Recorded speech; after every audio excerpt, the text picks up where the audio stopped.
Rare Cancers Bill, not amended in Public Bill Committee, to be considered. We start with Amendment 1, with which it will be convenient to consider all other amendments. I call Sir Christopher Chope to move Amendment 1. Madam Deputy Speaker, I beg to move Amendment 1. And this bill is certainly not a trivial bill. It is a really important piece of legislation, and I congratulate the honourable gentleman on bringing it forward and for pioneering it. And this was not a government handout. This was something that an idea that he thought needed to be the subject of legislation, and he's pursued it. And we had a fantastic second reading debate on this, and there's tremendous interest in this bill. And so can I make it clear at the outset that my amendments are designed to try and strengthen the bill rather than anything else. And in talking to the honourable gentleman whose bill it is yesterday, I explained my position, and he understandably said, well, he's to a large extent constrained because he was trying to negotiate with the government and with the Department of Health, and unless he showed himself to be reasonably compliant, he wasn't going to get a bill into a stage when it could be accepted by the government. And I note the difference between his position. I fully understand and respect that position, and I think the honourable lady, the member for Mitcham and Morden, has basically said if she'd had a bill like this herself, she would have got so steamed up about it, she would have included in it a lot more strength and safeguards than there are at the moment, and probably the consequence would have been that it wouldn't got anywhere near being considered at report stage in this House. So there are these two different approaches, and because I'm, relatively speaking, a neutral on this, a supporter, a sympathetic supporter, but have got a lot of background experience of how the government always tries to give itself wriggle room and to effectively maintain control over everything, that a bill like this can be, in my view, could be improved by being amended by the will of the House at this stage at report. Obviously, we could talk about these amendments, some of the amendments I put forward, being taken forward into the House of Lords, the other place. But the trouble then is that the government machine says there won't be any more sitting Fridays here in this House. Therefore, if the bill was to be amended in the other place, then it might fall completely because it would need to be brought back here. So that's a reason why it's important that we as a House should consider these amendments now rather than leave them to the other place. So turning, Madam Deputy Speaker, to the first amendment, which is Clause 1, page 1, line 5, leave out and that's obviously to be read with Amendment 2, which is to insert after and, set out a timetable for implementing any changes in the law recommended by the review. And this, in a sense, is a prime example of the point I was making earlier.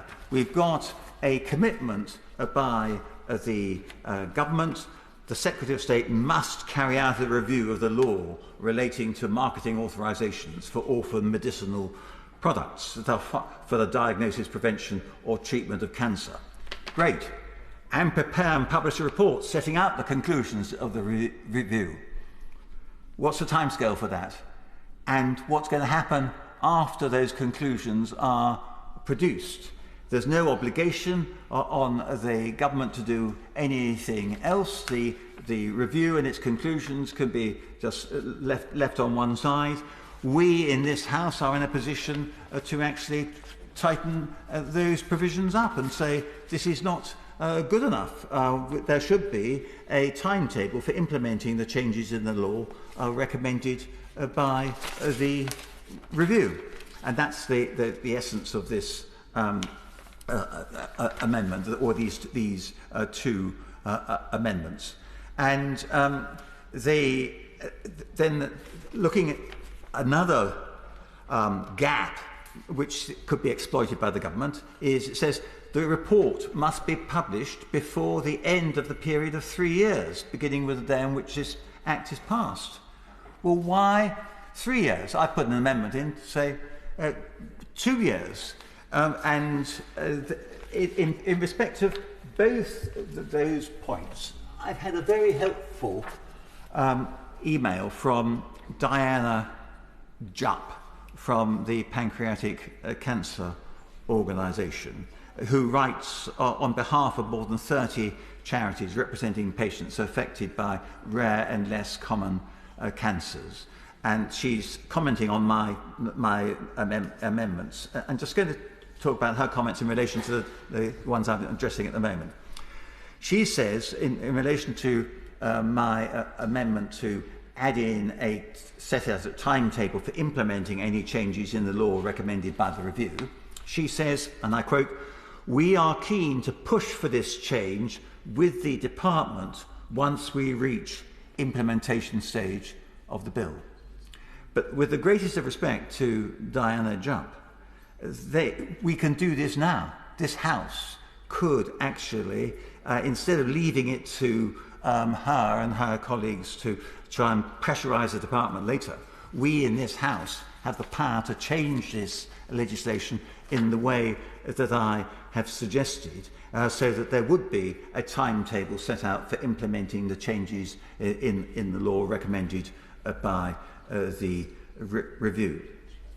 And then on the issue of the timeline, she says, in response to my amendment to leave out 3 and insert 2 in line 9 of clause 1, she says, "This timeline has been agreed with the department and, in our opinion, would tie into the timelines of other developing cancer policy implementation, including the cancer plan."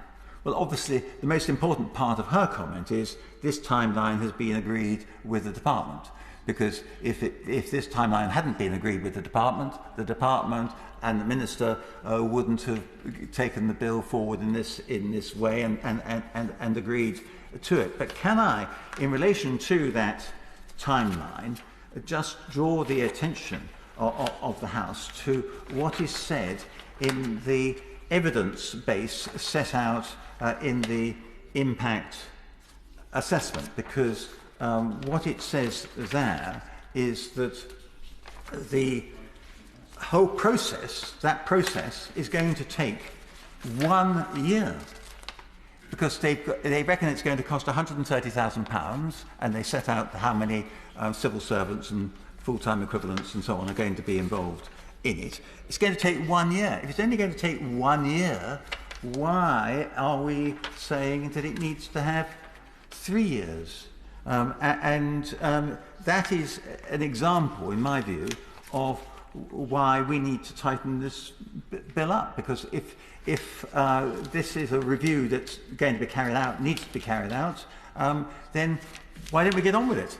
And to suggest that it's going to take longer than a year is to go against the department's own evidence set out in the impact assessment.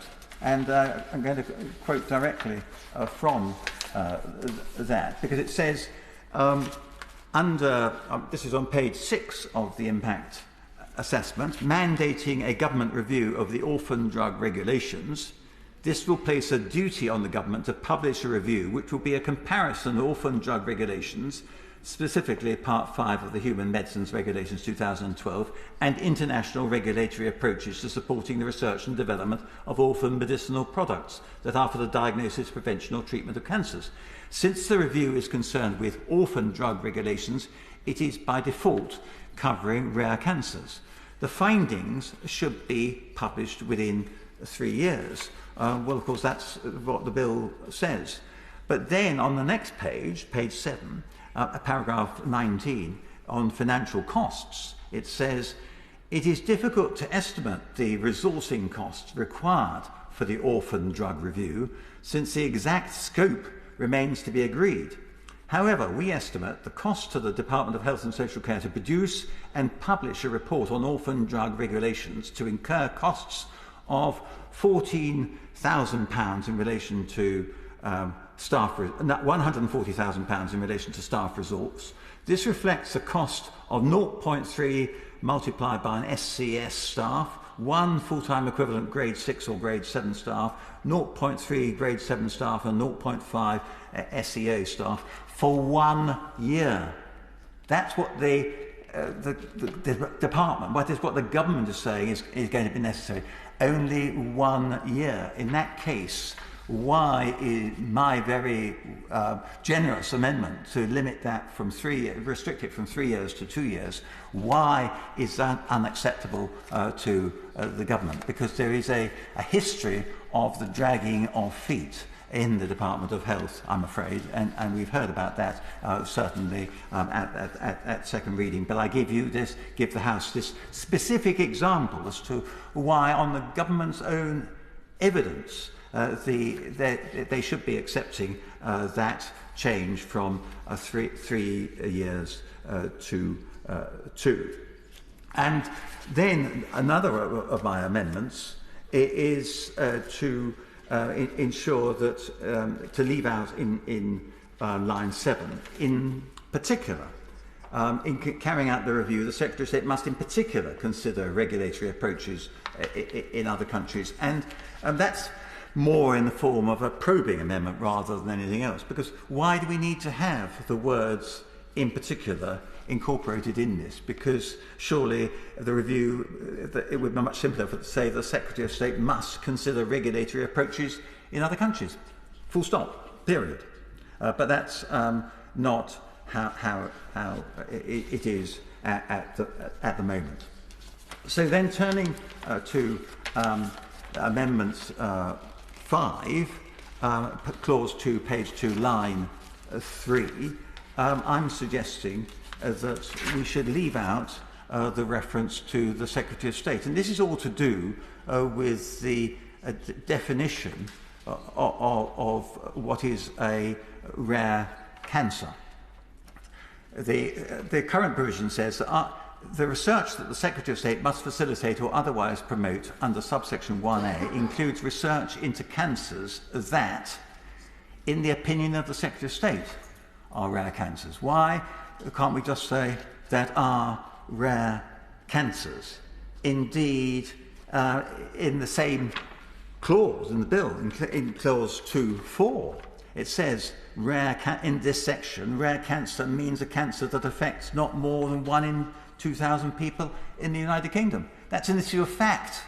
That is not something where the Secretary of State should basically be able to have a veto over the interpretation of what is or is not a rare cancer. And this is just another example of the control freakery within the department. And I'm sorry that the minister so far doesn't seem to have stood up to officials who have persuaded him, no doubt, that we need to have an expression there in the opinion of the Secretary of State. So that's again quite a straightforward argument, and again I think that the people from the pancreatic cancer campaigning, they are on my side on that, but obviously very keen that this bill gets onto the statute book, and we all have to recognise that it's within the power of the government to prevent it making any further progress, and that's why it's going to be quite difficult, I suppose, to persuade the minister to accept amendment number 5. But then turning to amendment number 6, which is clause 2, page 2, line 7, leave out from R to the end of line 8 and insert arrangements in place to. That again, to put this in context, Madam Deputy Speaker, in discharging the duty under subsection 1A in relation to those cancers, the Secretary of State must, in particular, ensure that there are such arrangements in place as the Secretary of State considers appropriate.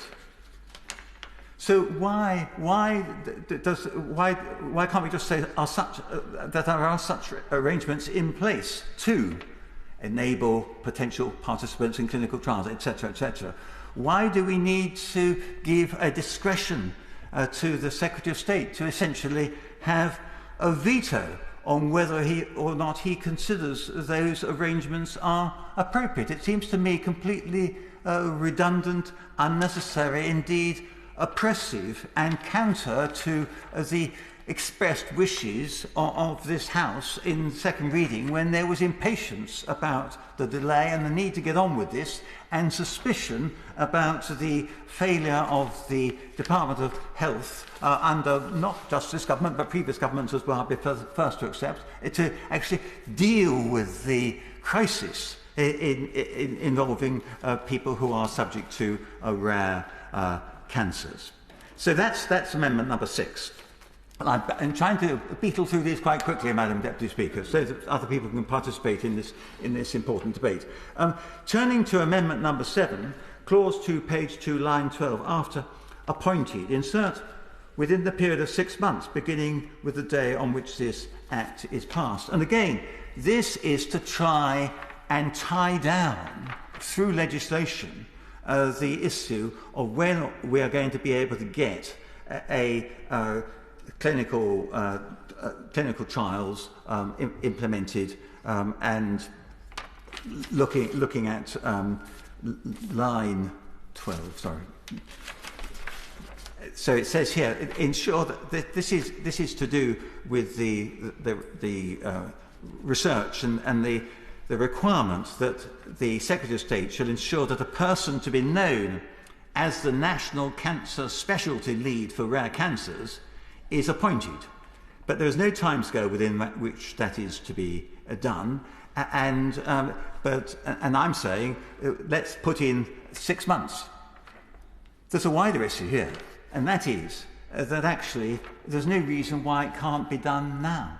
There's no reason why it couldn't have been done when this bill was first introduced, because it is also quite clear from the impact assessment that this policy lead is actually going to be somebody who's going to be appointed by essentially a quango, and a quango which has already got policy leads in respect of a whole lot of other issues. So why can't we just appoint this person now? And it is said that the cost of that appointment is going to be a mere £16,000. So I don't understand, Madam Deputy Speaker, why it is necessary to put onto the face of a bill a specific requirement that this is done, when we know that the NIHR has national specialty leads for research delivery within the research delivery network. Their role is primarily to support research delivery in their discipline within health and care settings, with knowledge and experience of the full scope of the NIHR and the wider health and care delivery infrastructure in England, and so on. It goes on to say that they work with patients, public health and care professionals, including research and development communities within the NHS and wider care system, academics and life sciences partners. And the national specialty leads aim to ensure strategic oversight and a focus on continuous improvement of the research delivery portfolio. So such specialist leads already exist. They don't exist courtesy of specific legislation requiring that they exist. They already exist under the NIHR. So why hasn't the NIHR appointed such a specialist lead to deal with rare cancers? And why is it necessary for us to legislate to require that, but at the same time having legislation which is so weak because it doesn't put any timetable upon the period within which that appointment has to be made? So that again is in my view a reason for tightening up this this bill. And it says here again in the policy objectives, in the impact assessment, it says the aim is to ensure that there's adequate oversight of research delivery for rare cancers by appointing a named person in England to provide leadership and advice for the delivery of rare cancer research. It's envisaged that this individual would be employed by the NIHR. So the acceptance is that this person's employed by the NIHR. Why do we have to wait for that person to be employed? And again, it is said that the cost of this is only going to be some £16,000 a year.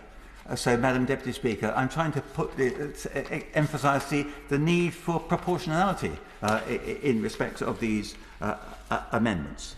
And then, turning to amendment number 8, which is clause 3, page 2, line 33, leave out in the opinion of NHS England. NHS England's not short of opinions, as we know, but that's by the by. After subsection 5, insert. In subsection 5, DA, relevant clinical trials, means clinical trials in connection with the research and development of orphan medicinal products for the diagnosis, prevention or treatment of cancers that, in the opinion of NHS England, are rare cancers. But I've already referred to this. The bill defines rare cancers as meaning a cancer that affects not more than 1 in 2,000 people in the United Kingdom. So what's it to do with NHS England? We've already got it in the bill, a definition of a rare cancer, and surely that's a matter of fact. It shouldn't be something that can be the subject of qualification or second guessing by NHS England. So why is it in the bill? Because, in my submission, it gives the department more wriggle room. And perhaps it means that they're going to have to get a whole lot of people in NHS England working out whether or not a particular a rare cancer complies with the definition of rare cancer that affects not more than 1 in 2,000 people. But there's also another problem with this issue, Madam Deputy Speaker, because it refers to the opinion of NHS England, and as I understood it, NHS England is, to my great delight, about to be demolished. Or abolished, rather than perhaps both demolished and abolished. So why are we seeking to include in primary legislation a reference to what, on the government's view, is already a redundant body? I would have expected the government to have come forward with an amendment on this, but I'm at their service as always, and if they accept amendment number 8, then it will leave out in the opinion of NHS England, that will remove NHS England and any references to that organisation out of this bill. So I hope I'm tempting the Minister to accept some of my amendments and in tempting other people to speak in support of them. My final amendment is amendment number 9, which is clause 3, page 2, line 40, leave out subsection 4. And this is about the disclosure of information for research purposes. And currently, subsection 4 inserts after subsection 6 in the Health and Social Care Act 2012, a power conferred by this section to process information does not authorise the processing of information which would contravene the data protection legislation. That's fine, right? We can understand that. But what is then in brackets, I'd be grateful if the Minister could expand upon in responding to this debate. Because what it says in brackets in that bit, it then says, but the power is to be taken into account in determining whether the processing would contravene that legislation. If somebody could explain what that means, that would be extremely helpful, because we know from the notes that have already been produced that the common law duties of maintaining privacy still apply. They're not removed as a result of this. So what do those words mean? So that's very much a probing amendment to try and obtain more information. Madam Deputy Speaker, that's a succinct summary of the points I'm making and why I brought forward these amendments. I hope that one or two people, frankly, out of ignorance, have written to me suggesting that I've got something other than their best interests at heart. I haven't. I have got their best interests at heart, which is why I'm putting forward these amendments, and I hope we'll get a positive response from the government. The question is that the amendment be made, and I call Dr Scott Arthur. Yeah. Thank you, Madam Deputy Speaker, and I do rise to oppose the amendments. But I do thank the Honourable Member for Christchurch for tabling them and engaging with the bill, and for the conversation we had yesterday, which I really did appreciate. And I do understand the stated intent of the proposals, but I am not minded to support them. So over the last 10 months, I have held dozens of meetings with families, survivors, sufferers, charities, clinicians, legal experts, and all with the aim of delivering meaningful change in this field. And these meetings were not for me to tell people about the bill, it was for these people to shape the bill. So I really fear that if we were to pass these amendments today, it would upset the delicate balance of hopes and aspirations which underpin the bill. And it's not just about the Minister, as the member for Christchurch suggested. I mean, there's a whole coalition of people who all have different opinions about this bill. And I don't think any one person really has the right to change that. And I include myself in that. And it would be a huge disrespect and disappointment for that coalition if that was to happen. But I do understand the points the gentleman is making, and I know the Minister will go through the amendments one by one, but I'll just focus on what are three key ones for me. The review of the orphan drugs, I mean, this is one of the hardest fought things in the negotiations we had with the Department and with the charities, but we did manage to find a point where we could all agree on. And I appreciate that he might want it to go further and perhaps have a more, and perhaps we can speculate on what the outcome would be and we can prepare better for that. But this review is much awaited by these charities and they are grateful for it. And I don't want to speak on their behalf, but that is what I hear from them.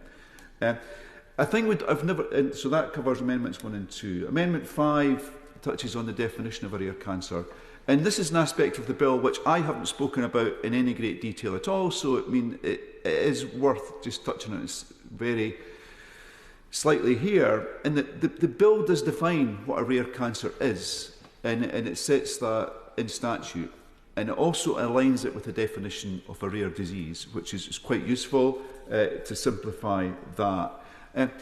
But as we move into the future, let's hope that some conditions fall out of that rare specification and so do need less emphasis. And let's hope that people within the DHSC are looking at what's happening inside the UK and outside the UK in terms of development treatments. So it's right that there is a little bit of flexibility at the edges of what the DHSC do consider to be a rare cancer. The review timeline, 3 years, again, this is a thing we spent a great deal of time talking about, and for some while it was much longer than 3 years, and all of us wanted it to be much shorter than 3 years, but 3 years was the compromise we reached. It was like the three bears in Goldilocks. We reached that compromise together. So I do urge the gentleman to respect the negotiations we've had on that issue in particular. I'm happy to give way to him. Way. In that case, I hear what he says on this. Why is it that the impact assessment says that the cost is only going to be of 1 year's staff for this? If the review is going to take 3 years, why is it only going to be funded with staff for 1 year? Arthur. Thank you, Madam Deputy Speaker, and I thank the Honourable Gentleman for that question. Of course, the review is not going to start on day one after we pass this bill. It's going to take time to get up and running. That members of staff, existing workload will have to be reallocated, and there will be some initial engagement, I hope and expect, with the sector, I mean both the charities and pharmaceutical companies. So a little bit of flexibility is required. And I'll be honest, I would love it if more money is spent on that review and we get more depth and it has greater impact. And I'm sure people in the chamber will join me in that. So I hope you'll understand my position and recognise the strength of cross-party and sector-wide support which has taken us this far. And I do have to say, I do regret not inviting the gentleman to take part in the Bill Committee. I think we would have benefited from some of these comments at that stage. And I also do feel that some of the points that have been raised were discussed at the Bill Committee. You know, it was a reasonably long discussion. It wasn't hours, but it was not as short as some have been. So I do remain committed to work constructively with colleagues as the bill progresses today, and let's hope it gets beyond today. But I respectfully ask, in the strongest possible terms, that these amendments aren't pressed, and if they are, I do hope people oppose them. Thank you, Madam Deputy Speaker. Mr Gregory-Stafford. Thank you very much, Madam Deputy Speaker, and I'm sure to your delight, the whole House's delight, and especially the Government Whip's delight, I'm not going to speak for very long on report stage. I'm not promising to not speak for some time at third reading, though.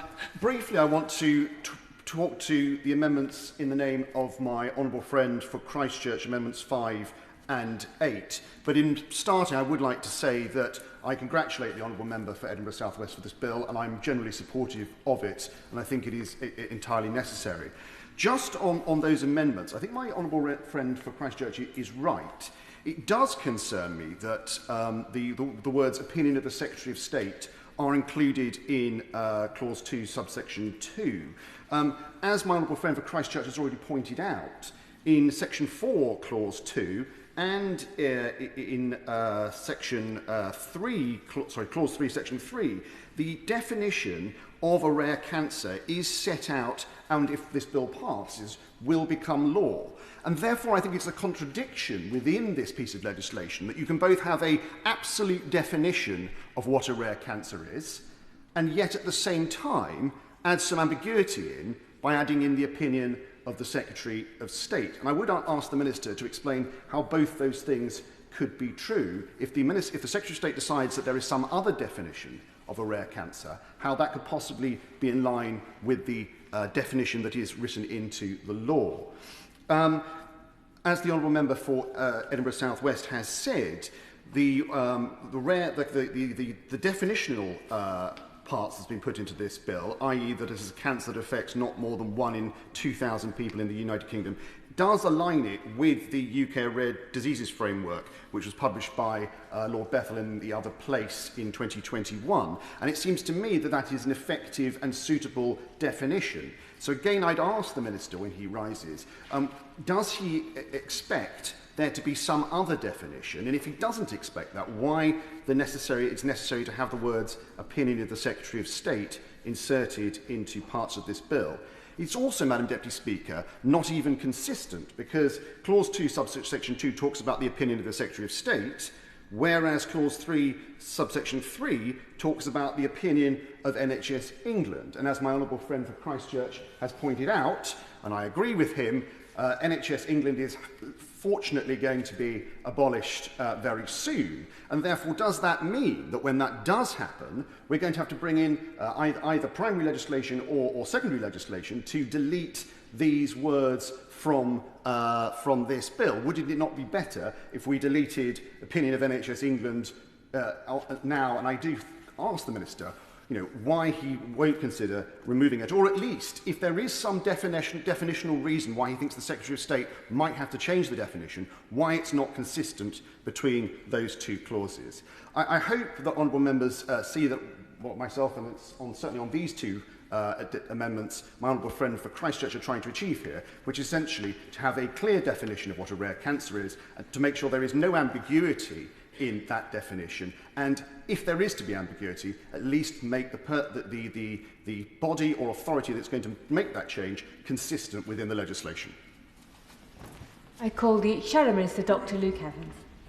Thank you, Madam Deputy Speaker. And I rise to speak as His Majesty's official opposition in support of the Rare Cancers Bill and to welcome its thoughtful and necessary intervention on behalf of a group of patients who are often under-researched, underrepresented, and under-acknowledged for too long. I'd also like to commend the Honourable Member for Edinburgh South West for bringing this bill forward and his ongoing dedication and pursuit of this issue. The case for the bill is clear. Rare cancers, defined in line with the UK Rare Disease Framework, conditions affecting fewer than 1 in 2,000 people, are individually uncommon, but collectively they account for more than 20% of all cancer diagnoses. And yet, as we know, patients with rare cancers routinely face delayed diagnosis, limited treatment options, and far fewer opportunities to participate in clinical research. This bill does not claim to be a silver bullet, but it does mark a significant step forward in how we think about and legislate for research, regulation, and data access in rare cancer care. It is focused, proportionate, and strategically aligned with the existing NHS and NIHR frameworks. So if we turn to the bill itself, Clause 1 places a duty on the Secretary of State to carry out a review of the law relating to marketing authorisations for orphan medicinal products that are for diagnosis, prevention, or treatment of cancer. It also rightly requires that this review includes comparisons with regulatory approaches in other countries. This is vital. The explanatory notes rightly observe that research into rare cancers is often commercially unattractive because of small patient populations and high developmental costs. If our regulatory environment creates further barriers to entry, then patients suffer, not because the science doesn't exist, because the system doesn't support it. The UK's current approach to orphan designation lacks the pre-authorisation incentives found in systems like the EMA and the FDA. This review is the opportunity to ask, are we doing enough to attract the research and development that rare cancer patients deserve? Clause 2 makes a crucial change to the Secretary of State's duty on... I will give way. I'm not quite sure whether he's responding to the amendments or whether he's in a sense making a third reading speech, but I hope that he will be able to address the amendments which I moved, including the amendments in relation to Clause 1 about which he's just been speaking. I'm very grateful for the member of Christchurch for his intervention, and if he will wait with me and bear with me, I will turn directly to his specific amendments. I think it's important to those set the context, because at report stage we have the clauses placed in front of us that we must understand first if we're to debate the amendments that come in afterwards. So if he will wait just a few moments, I will be with him shortly. Clause 2 makes it crucial changes to the Secretary of State's duty under the NHS Act 2006 by stating explicitly that it must include research into cancers that, in the opinion of the Secretary of State, are rare cancers. While this matters, the research agenda is often driven by numbers and funding scale. By mandating that rare cancers be part of the agenda, the bill begins to shift the culture towards inclusion, equity, and long-term thinking. I particularly welcome the creation of the National Speciality Lead for Rare Cancers, modelling on the NIHR's existing structure of research delivery leaders. This individual will be tasked with promoting and facilitating research, advising on trials and designs, and convening collaboration. And the success of this role will depend on it being able to support it not just in symbolic nature, but with a clear remit, adequate funding, and a strategic alignment with the wider NIHR research delivery network. Now, Clause 3 amends Section 261 of the Health and Social Care Act 2012 to allow NHS England to disclose information from cancer registries for the purpose of identifying and contacting potential clinical trial participants. This is a significant and necessary step. The bill distinguishes between a disease registry, like the National Disease Registration Service, and a contact registry, such as Be Part of Research. Making sure these systems can speak to each other will be significant benefit in how patients match with opportunities. And importantly, the bill reaffirms that any such data sharing must remain compliant with the Data Protection Act 2018. As subsection 6A makes clear, a power conferred by this section to process information does not authorise the processing of information which would contravene the data protection legislation. This is a safeguard we must preserve, not weaken, if we are to maintain public trust in the system. At this point, I'd now like to turn to the amendments tabled by the Honourable Member for Christchurch. He approaches private members' bills in the way a jeweller examines diamonds, with a magnifying glass, a steady hand, and absolutely no tolerance for flaws. We may grumble as the clock ticks on, but deep down, we all sleep better knowing he's reading the footnotes. This bill is no different. He has approached this legislation with rigour, and I thank him for his commitment to improving clarity, accountability and precision. And he pointed out this bill is not trivial, and therefore it is not only right, but indeed the duty of this House to scrutinise closely bills and amendments that are laid before us.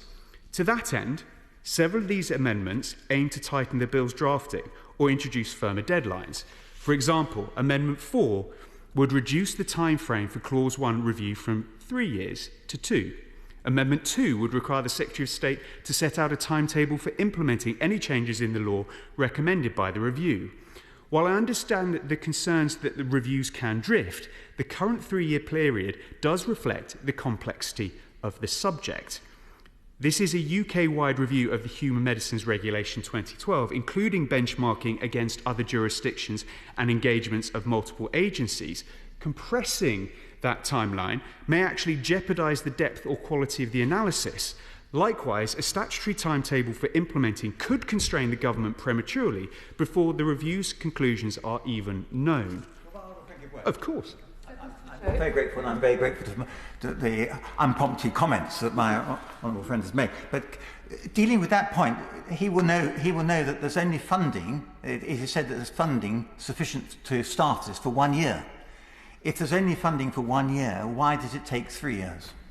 Dr. Luke Evans. Well, he will also not look at, he will know this far better than I, not to look at legislation in isolation. When the cancer plan is being brought forward at some point by the government, there's going to be a direct crossover between these two pieces of legislation, Madam Deputy Speaker. So I think it is right to give the government that freedom to be able to have that space to implement it, because if we rush it, there is a problem we could get this wrong, which is even more detrimental for those who suffer with the rare cancers.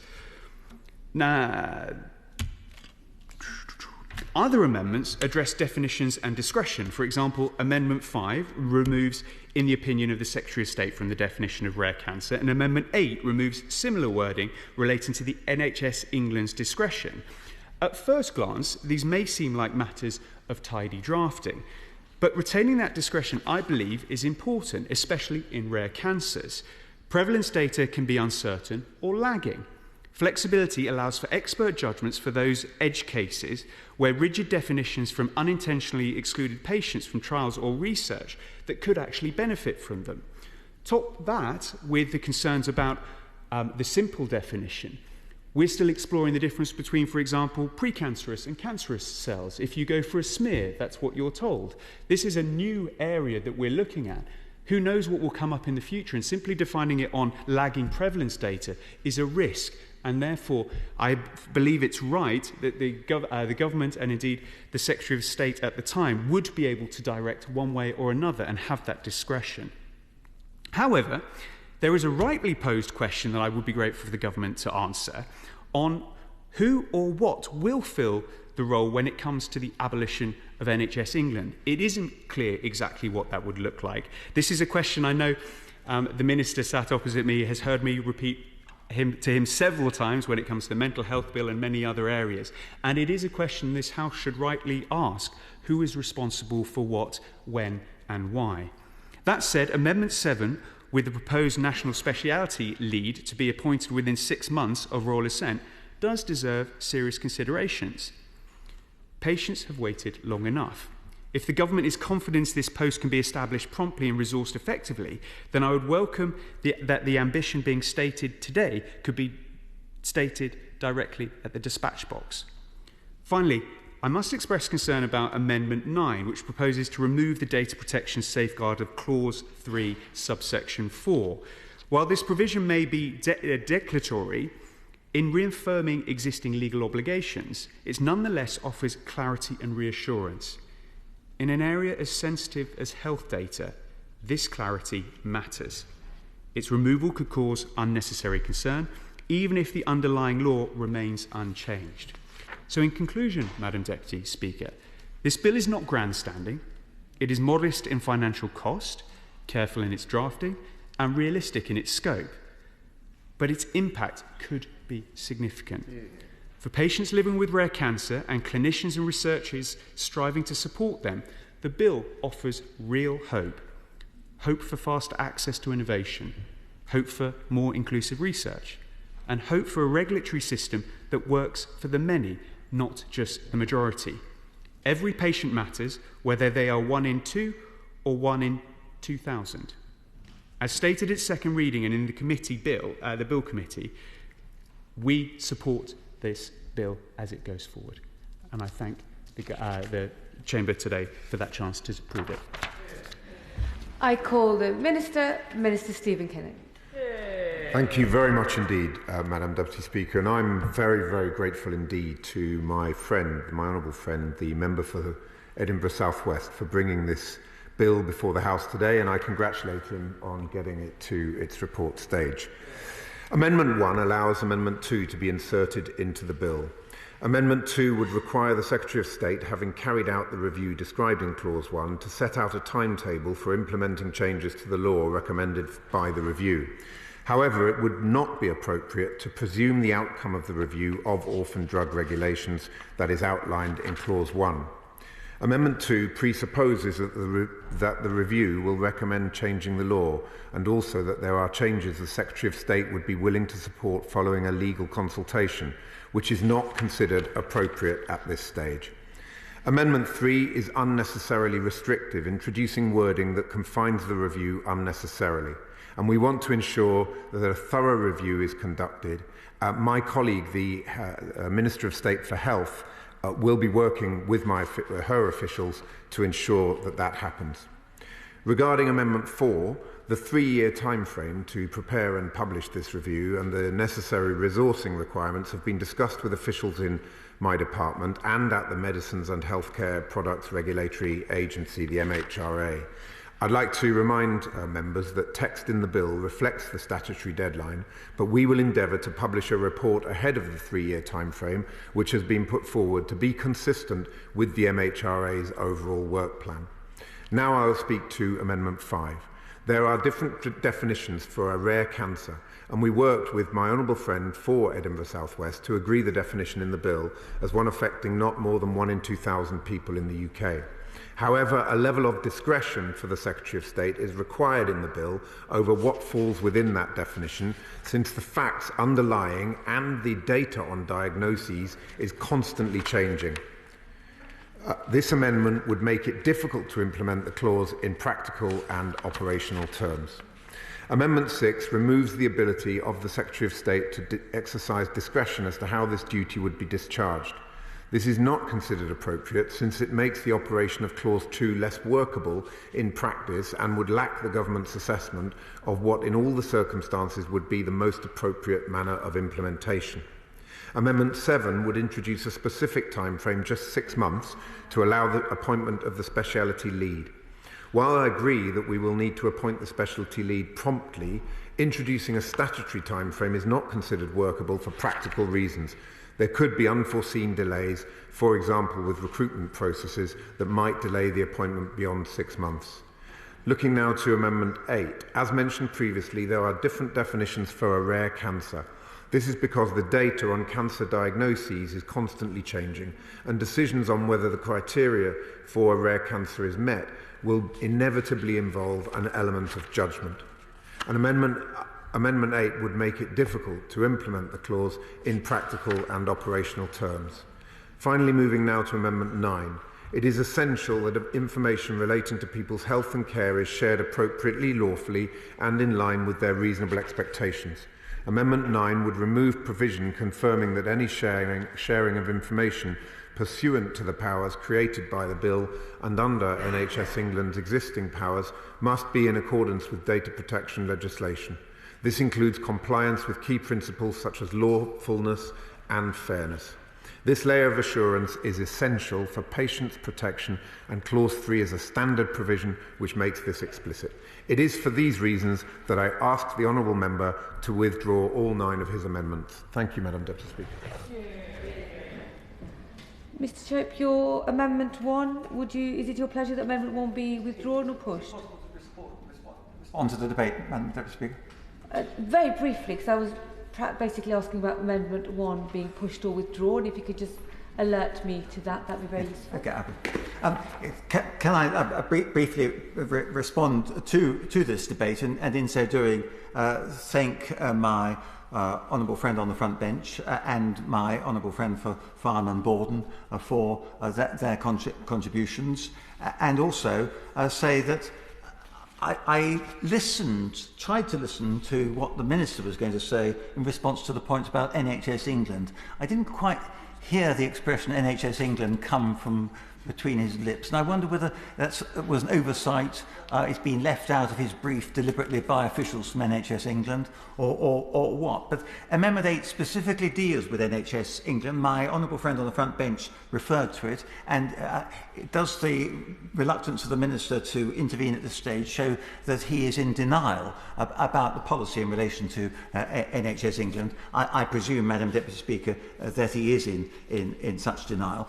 But I think we've had a classic example from the Minister as to why the civil service is ruling OK, because they can come forward with a valid objection to every possible suggested alternative and amendment. And I just don't think that this attitude is really going to be very helpful to the people we are trying to help through this bill, namely those people who are suffering from rare cancers and want to make progress in this area. But I'm not going to press any of these amendments to a vote. But I hope that when this bill gets to the other place, that there will be some more probing, and there will be more persistent probing on particularly the issues around NHS England and the definitions. But I'll give credit where it's due, I was pleased that the Minister did say, in terms of the speciality lead, as we said, we don't need legislation for this anyway. He says he wants to have that dealt with promptly, but he's fearful of accepting an amendment that it's got to be done within 6 months because of unforeseen delays of the possibility of. But I take it from that he's going to get on with that aspect of it anyway, and let's hope that goes faster rather than slower. Very helpful indeed, but just for the record, is it your pleasure that amendment be withdrawn? I seek leave for withdrawal amendment number 1. Amendment by leave withdrawn. OK, we now move on. Consideration completed. Third reading what day? No. Dr Scott Arthur to move third reading. Yay. Thank you, Madam Deputy Speaker. And I beg to move that the bill now be read for a third time. And what a joy it is to say that. Madam Deputy Speaker, it's been 10 months since you pulled my little ping pong ball out of the goldfish bowl and I started this journey. And it's worth remembering that this part of the stimulus was the death of my father-in-law to a rare cancer type called glioblastoma. And I'm forever grateful to the information that the member from Mitcham-Morden gave me about that condition and how it impacts on so many people, because I'd always just been focused on my father-in-law. And at the time when the ping pong ball was pulled out of the goldfish bowl, I got so many emails, and many of them were about glioblastoma. But the reality is that if someone was diagnosed that day with glioblastoma, they're more than likely to be dead now, and that's how serious this condition is. And they would have been faced by treatments which were out of date, and they would also their future be dominated by uncertainty. And so we should not forget that is why we're here, is to change that reality for people and for their families. So this bill has resonated with many members in this House and the people in my constituency. At second reading, I shared the tragic story of a young constituent, Tilly, who passed away from neuroblastoma, and Kira, who has lived with the same condition for a decade, half of her life. And I'm proud to wear the Solving Kids Cancer badge, which Kira's mother, Odd, gave me when I last met her. But today I also want to acknowledge the many people from across the UK, not just voters in Edinburgh South West, who have contacted me to voice their support and share their stories. One was a lady who travelled quite far to meet me at my constituency surgery in July in Tesco's in Collington Mains. Her daughter had been diagnosed with sarcoma, and she was telling me, in Tesco's next to the bleeping self-checkout aisle, about the uncertainty that she faced after that diagnosis, and how she found it impossible to even understand what trials were available, let alone access them. And I could see that she felt powerless, and she lost hope.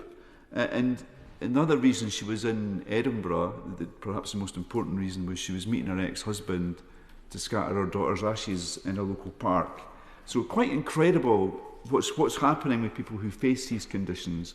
So it is absolutely right that we seek to address them. And it's been incredible to hear these stories. And when I look at them, when I reflect on them, you can see that there's three reoccurring themes. The first is frustration. As things stand, our NHS is ill-equipped to deal with these patients. Awareness levels are often low amongst clinicians, and this leads to the scourge of late diagnosis. And I know this is something that will be addressed in the cancer plan. The families and patients are also frustrated by the limited access to cutting-edge trials, and I've already given an example of that. As a result, many rare cancer patients understandably feel like they have to battle not just against the cancer, but also battle for attention. The second key thing which unites these stories is perseverance. Rare cancer patients are continuously pushing back and advocating for changes they believe must happen, often fundraising or even setting up and running their own charities to help achieve these goals. And thirdly, each and every one concludes with an offer of help. Rather than asking for what I can do for them, because often they know their options are limited, they want to know what they could do to help with this bill and help others with the same condition, and how they can help make this legislation reality. And I believe this is a testament to the potential transformational role this bill could have. And I thank those who have already agreed with that point. Because for far too long they have been left behind. As medical science makes significant progress in many other complex fields, we've not seen enough progress in this one. But they feel like this piece of legislation could mark a meaningful shift for many and turn out to be life-altering and perhaps even life-saving for some. So there's one statistic I mention often when I speak about this, and this is that rare cancers aren't really rare. They account for 47% of all cancer diagnoses in the UK each year. That's 180,000 people. But if you're one of those 47%, two things are true. You're more likely to face outdated treatments, and you're more likely to die. So this bill is about justice. It's about creating a more equal playing field for these patients and for their families. It will achieve this by placing a duty on the Secretary of State to promote research into rare cancers, including appointing a national speciality lead to coordinate the efforts across the sector. And if anybody doubts the needs for this, I'm sure the member from Mitchell Morgan can talk about some of what's been happening in recent years. It will also increase the patient access to clinical trials by strengthening and streamlining the B part of research registry and by building a central database of willing patients to help researchers find trial participants more easily. This is key to attracting trials to the UK. And lastly, it will trigger a government review into orphan drugs, a phrase which I really dislike. It's about rare conditions. Orphan drug regulations to explore new pathways to incentivise pharmaceutical companies to trial repurposed and innovative treatments for rare cancers. Together, these steps will reduce the barriers to research and attract more trials to the UK and ultimately lead to faster and fairer access to life-saving treatments. So I'm a humble person. I don't want to be accused of overstating the impact of the bill. So I'll take the liberty of quoting others, if members don't mind. The Brain Tumour Charity say, and they've been so helpful in this bill, say that it will be transformative and help improve access to clinical trials for people living with rare and less common cancers. Another helpful charity, the Brain Tumour Research, said it could significantly improve research and treatment pathways for patients. And Pancreatic Cancer UK, who have been absolutely at the core of what we're doing, and also, it turns out, in correspondence with the member from Christchurch, says if it becomes law, it has the potential to improve survival rates for pancreatic cancer and other cancers that have been left behind. And I know the member for Whitney wanted to be here today but couldn't. But instead, his sister, Georgie, left a message on my social media. And she lives with glioblastoma, and she's a fantastic campaigner in this field. She says, your bill will make a significant difference, helping tens of thousands who desperately need more research to find a cure. So no pressure there for me or us in the Chamber today. But there's also a strong economic argument for introducing this legislation. By creating the conditions for more rare cancer trials to take place in the UK, we can attract investment, stimulate innovation and create new jobs in research, science and healthcare. This is an opportunity to give British science and institutions a global leadership role in tackling some of the most challenging diseases of our time. I recently had the pleasure of visiting Edinburgh University researchers who are based within an NHS hospital in Edinburgh, the Western General Hospital, and I was invited along to see a thing called a robotic microscope. It sounded quite exciting. I was looking forward to get my picture taken next to it. It's actually a very ordinary piece of instrumentation, so I think I got my picture taken in, but I don't think I used it. But this is a fantastic piece of equipment, and you couple it with a supercomputer, and it does what would previously have been a lifetime's worth of research. It can do it in just analysis, a lifetime's worth of analysis. It can do it in just a few days. And I think it's fantastic that in this House we've all agreed that Edinburgh University should get a new supercomputer. So it will change the analysis, which used to take a few days, into just a few hours, literally moving cures closer to us. And the United States has already shown how investment in this area can help stimulate growth as well through their Cancers Act. And it will offer a real step change here in the UK if we are able to do the same. So I will draw to a conclusion now, because I know others want to speak. I believe there is a strong moral and economic argument for this bill, and I think the progress within it is long overdue.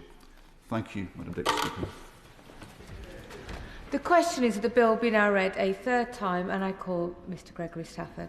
Thank you, Madam Deputy Speaker, and once again can I congratulate the Honourable Member for Edinburgh South West for bringing this essential bill before us, and to thank him for the hard work that he's been doing to make sure that we've got to this place.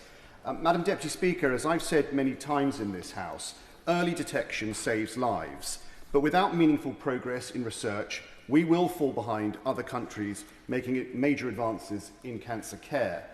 We call these rare cancers, and they are rare in their individual components, but I have been amazed by how many constituents across Farnham, Borden, Haslemere, Liphook and the surrounding villages have contacted me to support this bill and to share their experiences. Despite rare and less common cancers receiving over half of the UK cancer research funding in recent years, a staggering 82% of patients surveyed by Cancer 52 said they were never offered the chance to participate in a clinical trial, not because there's no public support, not because the science isn't there, but because persistent structural barriers are in the way. This bill addresses those barriers directly.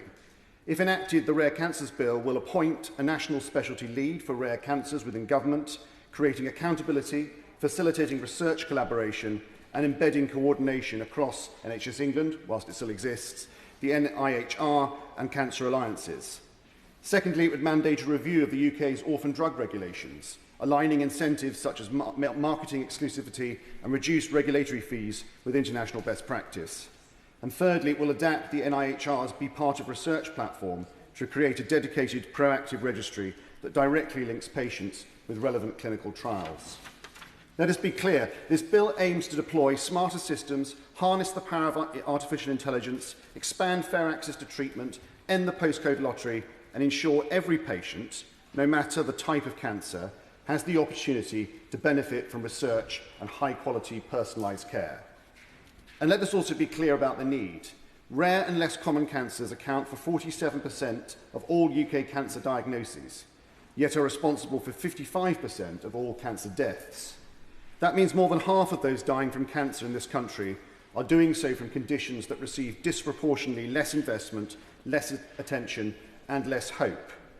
The disparity in survival is stark. For some rare cancers, 5-year survival rates languish in the single digits.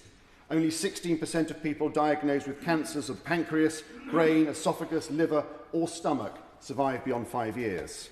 By contrast, the 5-year survival rate across more common cancers is over 55%. This isn't a marginal issue. This is mainstream cancer care, just neglected. Our international peers are taking action. In countries like France, Germany and the USA, regulatory frameworks are actively incentivising clinical trials for rare cancers. The UK, meanwhile, has fallen from 2nd to 10th in Europe in terms of access to orphan medicines. We must reverse that decline. We must unlock the potential of our research base, and this bill gives us the legislative structure to do so. The NHS 10-year plan, launched with the ambition to modernise our health service, is a wide-ranging document. It rightly champions early diagnosis, innovation and personalised care. And there is no doubt that many of its pillars, particularly around genomics, digital access and therapeutic innovation, can benefit people with rare cancers. But can is not the same as will, and should is not the same as must.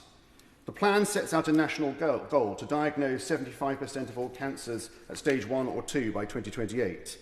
This target explicitly includes rare and less common cancers.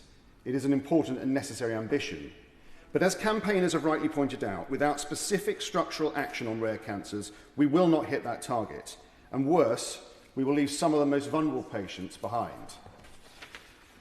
As I've said, Madam Deputy Speaker, these are not fringe diseases. These are mainstream conditions, just under-researched and under-resourced. The 10-year plan does include a number of relevant commitments, such as the whole genome sequencing of newborns, supported by £650 million of investment, which could revolutionise early detection of genetic cancer syndromes. There are, of course, some safeguarding issues around that sequencing, and I don't want to preempt my column in Politics Home on Monday, Madam Deputy Speaker, but for more of my concerns around those safeguards, please read that. It likewise has the expansion of genomic and pharmacogenomic services within the NHS, giving us the potential to offer targeted therapies for rare cancers.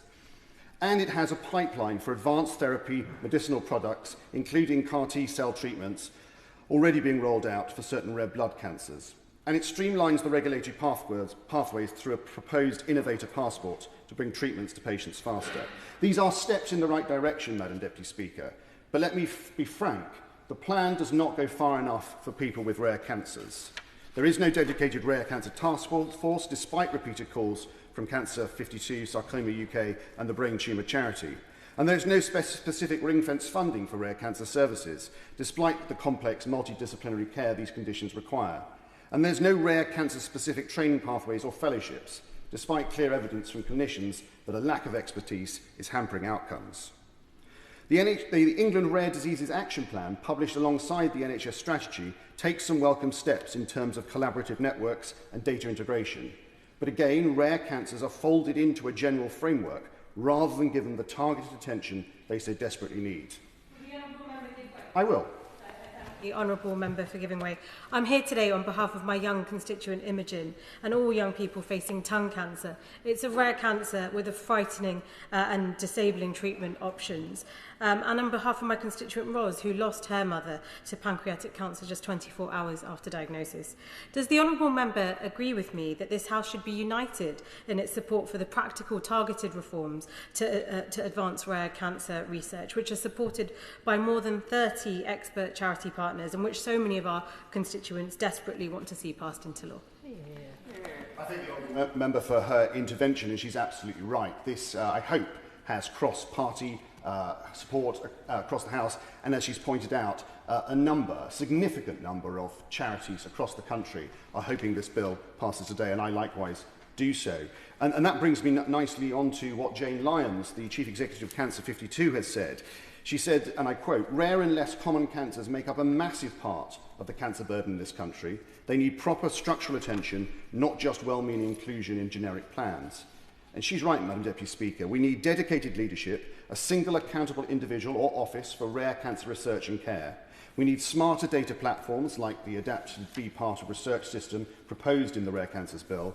And we need a clear strategy for delivering orphan drug access so that the UK becomes a destination for innovation, not a detour. When the NHS 10-year plan speaks of transformation, we must ensure that that transformation is inclusive. When we talk about prevention, early detection and innovation, we must be honest about who gets access and who does not. If we are serious about improving outcomes for all cancer patients, then rare cancers must not be treated as afterthoughts. They must be recognised for what they are, a major public health challenge hiding in plain sight. The 10-year plan gives us the tools, but it's now up to this House and to ministers to ensure those tools are used equitably, strategically and with urgency. And that is why I was incredibly saddened to hear that Dr. Susan Michaelis, founder of the Lobular Moonshot Project, died a couple of days ago. Susan's life and legacy exemplified why this bill matters. Lobular breast cancer affects 22 women every single day in the UK, over 1,000 globally. It is not rare in the strict legal sense that this bill puts out. There are more than 6 per 100,000 are diagnosed annually. But due to the severe lack of research, awareness and tailored treatment, it deserves to be treated such by our systems. Susan was due to meet the Secretary of State this coming Monday, the 14th of July, to discuss how to accelerate the vital 5-year research project she helped to initiate. That meeting, thankfully, will still go ahead. The campaign will not stop. The Lobular Moonshot Project will continue for Susan and for every woman still facing this disease without the research-backed options she deserved. And Susan is far from alone. A constituent recently wrote to me about their mother, diagnosed with glioblastoma multiforme, an aggressive and incurable brain tumour. She died in 2011, just 3 years after diagnosis. The average glioblastoma survival time is 12 to 18 months. Only 25% of patients survive more than a year. Just 5% live beyond 5. Another campaigner spoke movingly about the delays she faced from being diagnosed with a rare kidney cancer, initially misdiagnosed, postponed by COVID, and ultimately caught too late. There are so many rare cancers, and the stories repeat. Rare cancers are not rare to those living with them. They're only rare to the system. I quote Jane Lyons again, the CEO of Cancer 52, who said, something like 40% of all cancer diagnoses are for rare and less common cancers, but they account for 55% of all cancer deaths. That's a massive number of challenges, but a huge opportunity for impact. Sarcoma UK's recent report found that 1 in 3 sarcoma patients waited over 6 months to be diagnosed. Referral pathways are frequently misapplied. This delay is not a minor inconvenience. In cancer care, it can be fatal. The brain tumour charities called this bill essential, and I quote, essential for any real hope of progress in finding a cure. The Less Survivable Cancers Task Force has declared that this legislation is, and again I quote, crucial for early diagnosis and equity of access.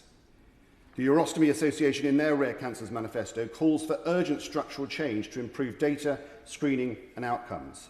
And the Lynch Syndrome UK charity has spoken powerfully about the opportunities to accelerate genetic-led, AI-informed cancer prevention if rare cancer research is properly funded. I believe that the Rare Cancers Bill will help achieve this. Its 3 core provisions: a named lead for rare cancer research so that this agenda has a home in government and a voice at the top table, a review of the orphan drug regulations to create better commercial incentives for new treatments and trials, a patient-focused data system built into the Be Part of Research platform so that people are no longer left in the dark about trials that could change their lives. This is not just about saving lives, it's about improving them. It is about ensuring that families are not left with grief and regret when better systems might have given them hope. So today, as we consider the Rare Cancers Bill, let us remember people like Susan Michaelis and the countless families who've campaigned for change that they may never live to see. Let us recognise that rare cancers are not somebody else's problem. They are a public health injustice hiding in plain sight. Let us pass this bill not just for the scientists and the clinicians, but for every patient, every parent, every partner who's watched a loved one suffer from a cancer few people can even pronounce. This is our chance to correct the imbalance, to drive innovation, and to deliver real, lasting change. If we seize this moment, we can ensure that every patient, no matter how rare their cancer, can access trials, treatment, and the possibility of life. Let us not waste the opportunity. Let us be clear-eyed about the gaps, and let us build an NHS that genuinely serves every patient with every type of cancer in every part of this country. Together, let us leave a legacy worthy of those we have lost and transform care for those still fighting. Sam Rushworth. Deputy Speaker, and I rise to support this bill, which will make a real difference in improving detection and treatment of rare cancers. And we heard at second reading really moving contributions, particularly from my honourable friends, the member for Mitcham and Wardham and of Calder Valley. And with the permission from my honourable friend, the member for Edinburgh South West, I want to take this opportunity to press the Minister also on research into lobular breast cancer, echoing in fact the comments that have just come before. 22 people a day in the UK are diagnosed with lobular, which so at 30, I think, in 2000, it would be outside of the scope of this bill. Though with a UK population of 70 million, 22 a day would be popularly deemed as rare. And more importantly, it has unmet clinical need, and that's what really matters here. Lobular breast cancer was first identified as a separate type of breast cancer 50 years ago. And while breast cancer survival rates have generally improved, research specifically into lobular has been rare. It's been grossly underfunded, and 50 years after its discovery, the basic biology of the disease remains mostly unknown. And this has led to two effects. Firstly, it's difficult to detect. Its web-like structure means that it doesn't have the typical lump, and so it often spreads before it ever gets detected. And secondly, there's no bespoke treatment, so doctors will throw the kitchen sink at it, radio, chemo, and hope for the best. Scientists say a treatment for lobular can be developed. The only reason it hasn't been has been lack of funding for research. So in May 2023, Dr. Susan Michaelis, who had been diagnosed with lobular 12 years earlier, launched the Lobular Moonshot Project. One of the Moonshot campaigners is my constituent, Katie Swinburne, a mother of 3 and a popular local school teacher. I met with Katie recently in her home, along with Susan and her husband, Tristan Lorraine. Susan had deteriorated since we met on Zoom and explained that her cancer is terminal, that it's too late to save her, but she had a determination to spend her last years campaigning for change. We hoped that she would have years to come. Katie, however, still had a hope for treatment and a cure in her lifetime. And she hopes to see her children grow old. She hopes to carry grandchildren. This coming Monday, as has been said already, we were due to meet with the Secretary of State to press the case for £20 million for the Lobular Moonshot Project. That's just £240 for every person diagnosed. We will still press ahead with that meeting, but sadly, 2 days ago, on Wednesday, the 9th of July, Dr. Susan Michaelis, the founder of the Moonshot Project, sadly passed away, 14 years after her initial diagnosis. She died peacefully at 5 p.m, proudly wearing her Lobular Moonshot Project t-shirt. She was surrounded by her husband, Tristan Lorraine, and some close friends. The Lobular Moonshot Project is the most bipartisan, politically supported campaign in the nation right now. 370 MPs across this House, across all parties, have called on the government to fund this vital research. During her 14 years suffering with this cruel and brutal illness, Susan was given 8 different forms of breast cancer treatment, but none of them were able to stop the disease progressing. None of the treatments she received were based on the basic biology of lobular breast cancer, because, as I've said already, this has not yet been explored. Susan and a team of women campaigning who've been touched by the disease have already raised £125,000 in the last couple of years to set up the infrastructure to carry out this research at the Manchester Breast Centre, led by Professor Robert Clark. Her remarkable campaign has touched women across the country. Just, if I may, Manda, say just a few comments about Susan. As a young girl, she always dreamt of being a pilot, but there were few opportunities for women to become commercial pilots in Australia at the time, so she completed a degree in marketing and saved up the money to become a private pilot. After teaching people to fly, she finally became an airline pilot, starting off in the challenging Northern Territory of Australia, flying to remote communities. In 1994, when she was 32, she started flying the British Aerospace BAE 146 and immediately noticed a strange smell in the aircraft. The breathing air supply was being contaminated with jet engine oil decomposition products. Despite being told there was nothing to be concerned about, she suffered increasing health effects from these exposures, and 3 years later, in 1997, collapsed after a flight. She felt she was having a stroke. She never flew as an airline pilot again. 3 years of exposure to a complex mix of chemicals, including organophosphates, carbon monoxide, and endocrine disrupting chemicals, had seriously impacted her health, and she lost her airline pilot medical certificate. 2 years later, she was partly responsible for an Australian Senate carrying out a year-long investigation into the problem. They concluded these chemical exposures were impacting flight safety and crew and public health. She was determined that the aviation industry should resolve the problem, so she undertook the first ever PhD into the subject and later qualified as an air accident investigator. She published numerous scientific papers on the subject, briefed airlines, oil manufacturers, governments, and countless others on the topic.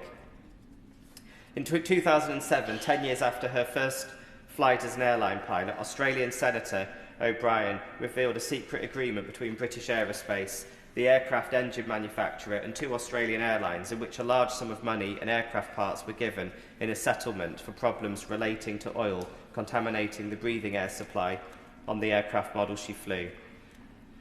After her injuries sustained as an airline pilot, Susan completed a half Ironman triathlons and became the first Australian to receive the British Citizen Award for her and Tristan's work on aviation safety. Last year, a rose named after Dr. Susan Michaelis Rose was launched by Harkis Roses at the Chelsea Flower Show. Susan has appeared or been portrayed in numerous documentaries and films. She will be greatly missed, but the campaign that she founded will move on. Thank you. Monica Harding. Thank you, Madam Deputy Speaker, and I wish once more to thank the member for Edinburgh South West for all he has done to bring this bill forward. We and thousands of families throughout the UK all owe him a huge debt, and I am proud to have supported this bill from the very beginning.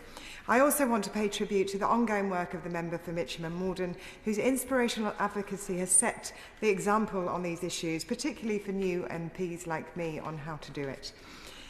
I do not think I need to take up much time this morning restating why the provisions for the Rare Cancer Bill matter. Every honourable member who sat alongside me on the Bill Committee knows already, which is why we reported it back to this House unchanged. The Minister knows, which is why the Government has repeatedly pledged its support. And organisations working on the rare cancer know too. The Brain Tumour Charity describes it as a bill of hope, and the Pancreatic Cancer UK talks of this legislation's potential to transform survival for rare cancers. And that potential sits with us today.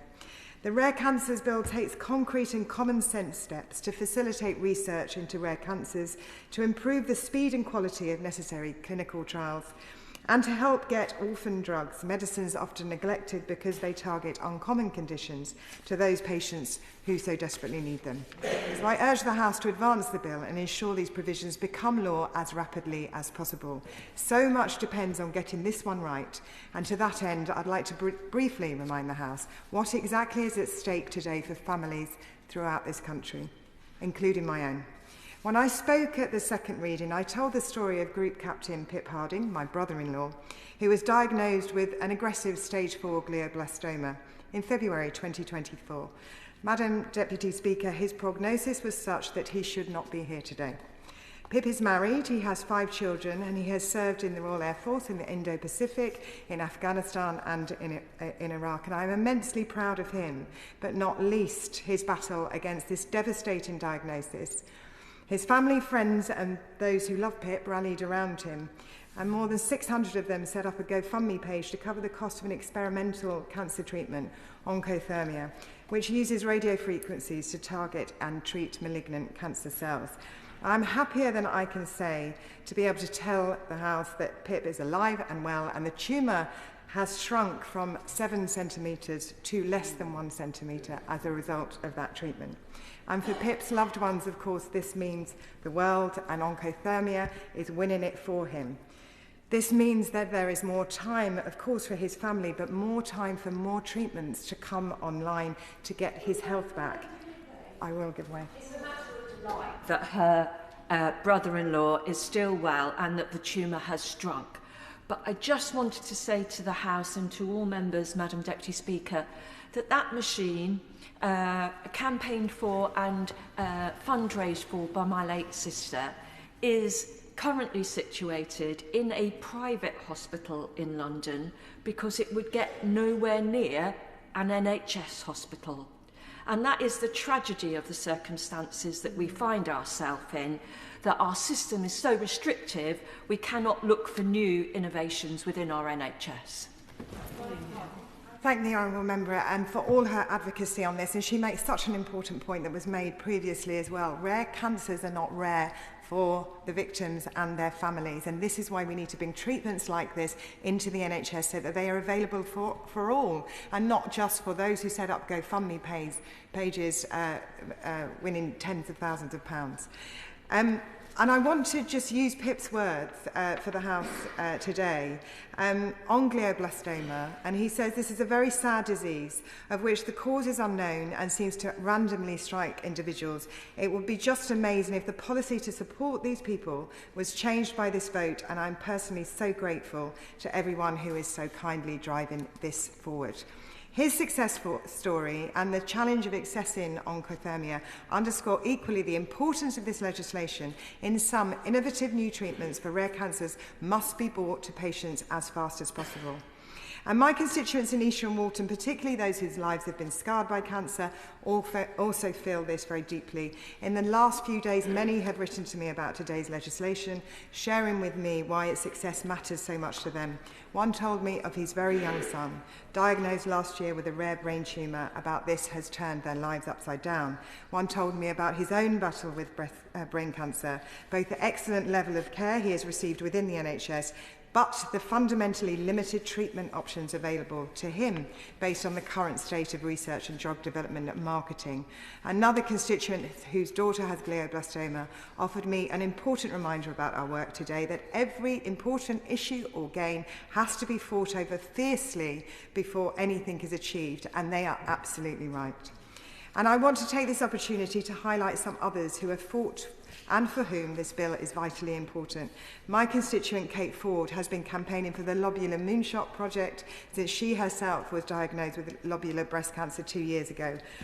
And we have already heard about how the research has been entirely insufficient for this disease and how necessary the Moonshot project is right now. And I'm proud to be one of the hundreds of MPs across this House, as we have heard, calling on the government to support this project. And like the Honourable Member for Farnham and Borden and the Member for Bishop Auckland, I was also deeply saddened to hear of the death of Dr. Susan Michaelis, the project's founder, this week. Kate, my constituents, are now carrying forward Susan's torch and will be at the meeting with the Secretary of State for Health on Monday. And I call on the government to answer Susan's call and to back, finally, the Lobular Moonshot project. And whilst I have the government's attention, I want to raise one more important issue. Madam Deputy Speaker, Pip was an RAF helicopter pilot, and there are a growing number of veterans who served as aircrew on military helicopters and who were exposed to exhaust fumes during their time in the forces and have now been diagnosed with rare cancers, including blood cancers. This issue has been raised in recent months by members across the House, including my friend, the member for North Shropshire, and the member for Truro and Falmouth. I understand that the Ministry of Defence is currently working to test engine exhaust emissions and to develop a clearer understanding of the health challenges facing veterans, including rare cancers related to their service. These are welcome steps but insufficient, and whilst I am conscious both that the MOD does not unequivocally recognise a link between exhaust fumes and these cancers, and that I am not addressing the Minister for Veterans, I do want to urge the Minister to do all he can to accelerate the collation of veterans' health data, an essential project which otherwise could drag on, and also do all he can to support the development of cancer screening programmes for those veterans who may be at risk due to their record serving this country. Madam Deputy Speaker, cancer can touch any life. It can come unexpectedly and it can come cruelly. Today's bill offers hope to all those whose cancers have been neglected and disregarded in drug research and clinical trials, but have upended their entire lives. It offers us a chance to say to all those people, you are not alone and you are not forgotten. However, winning the battle against rare cancers requires us to advance on many fronts at once, and so I want to gently push the Minister, even as he supports the Rare Cancers Bill into law, to consider the vitally important calls from the member for Mitcham and Morden to improve outcomes for brain cancer patients, which have shown too little improvement for too long. So will the Minister commit to a target of getting 200 glioblastoma patients onto promising new clinical trials every year? Will he engage with the private sector to urge pharmaceutical companies to more rapidly make their drugs available for these trials?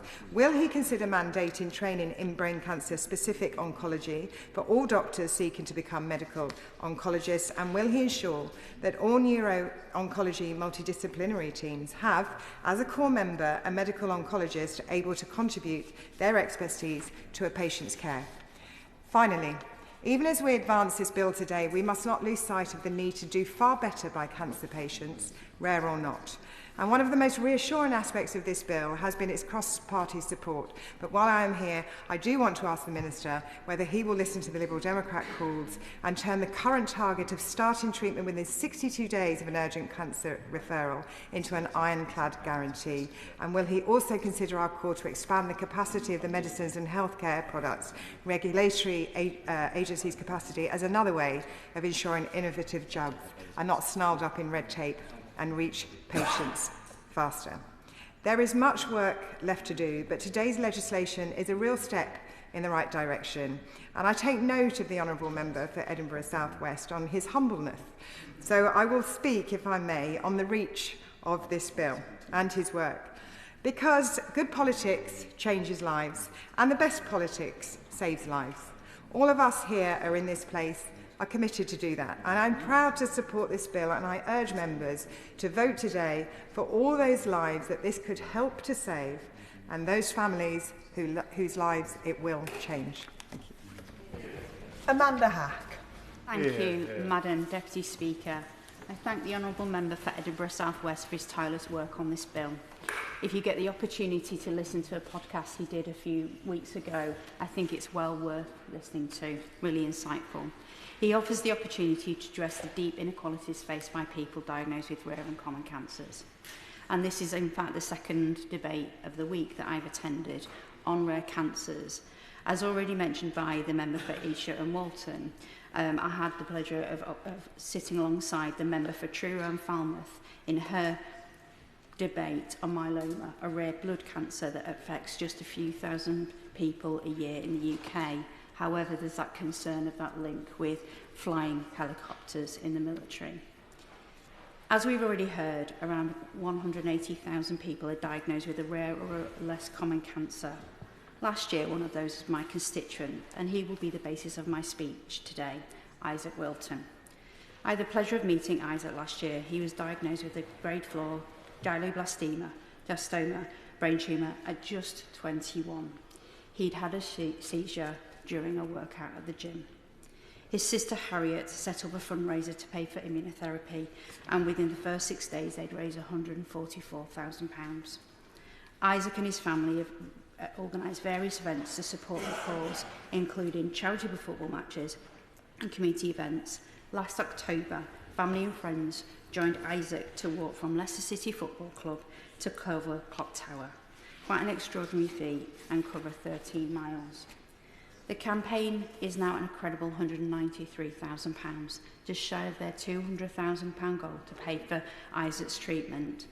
His fundraising not only helps him access life-altering treatment, but raises vital awareness about the urgent need for more brain tumour research, which received just around 1% of national cancer research funding. Isaac's voice matters in this debate much more than mine, and I'd like to share something he's written with you. The disease I'm fighting that gives every single person diagnosed such a poor prognosis only allows for a little hope. Living a life day to day, almost waiting for the bad news. I'm one of the lucky ones. One of the lucky ones who was able to see a community of over 15,000 people come together to support me, some of which I knew and some from overseas, just to raise enough money for me to explore other options that cannot be given through the NHS. Options that might give me a second chance. But for me and others in this fight, we should be given a fair chance to win this battle, because our chances now are so heartbreaking. This bill will give hope to Isaac, but to others in his position. As we've already heard, we're not talking about minority here. In the UK, 47% of cancer diagnoses and 55% of all cancer deaths are from rare and less common cancers. A system that leaves nearly half of cancer patients behind is not a system that's fair. Not for Isaac, and not for my honourable friend, Edinburgh South West father-in-law, and not for many others that we've heard about today. I will be supporting this bill today and would like to thank the member for Edinburgh South West for his incredibly dedicated hard work in bringing forward this change. I call Luke Taylor. Thank you very much, Madam Deputy Speaker. I first of all thank the member for Edinburgh South West for his work on this bill and for all those who've supported its progress. I rise briefly for two reasons. First of all, to speak primarily for a constituent, Kate, who is only 40 years old and who has an inoperable brain cancer. Kate contacted me this week to tell me about her case and encouraged me to support this bill. She's under the care of 10 consultants and specialists as her condition worsens. The research on brain cancers and glioblastomas has hardly progressed in 50 years, yet it is the biggest cancer killer in children and adults under 40 years old. This bill should improve the rate of cancer patients who are offered trials. 82% currently do not get that, which is not good enough, and this bill should improve those chances. I also rise to join the tributes to Dr. Susan Michaelis, who passed away on Wednesday, for her campaigning for better treatments for lobular breast cancer. I met with Dr. Michaelis in October last year, and I was moved by her advocacy for improvements in treatment for her condition, and subsequently then for her support for this bill. For Kate and Susan and many others, it's important that this bill passes today. Please do support it. I call Dame Siobhan McDonough.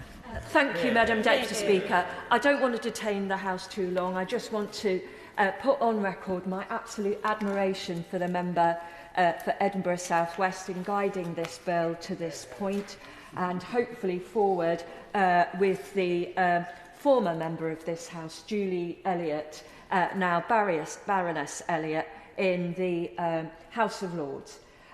When I met with the honourable member to berate him about why he should take up this issue, I didn't know about his father-in-law, but I have to say how proud his family must be of what he has done here.